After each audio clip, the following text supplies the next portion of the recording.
найкраще і цікавіше. У мене є спеціальне програмне забезпечення. Де вітри, так? 2000,5 доларів заплатив. І на місяць мені відкрили просто.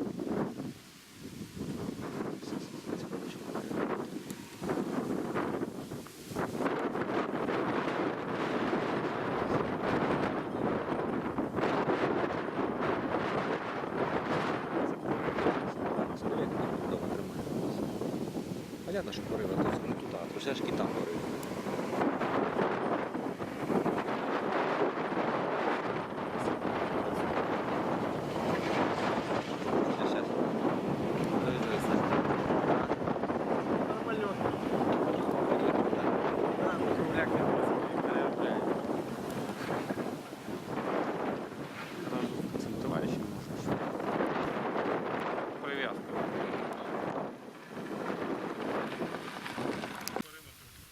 Оце нумерація стовпа, то це... Це нумерація ресовська. Вони знають, де цей стовп, який точно стоїть. Хорошо. Давай, математику. Да, оце от приємство, щоб зразу Юра зрозумів.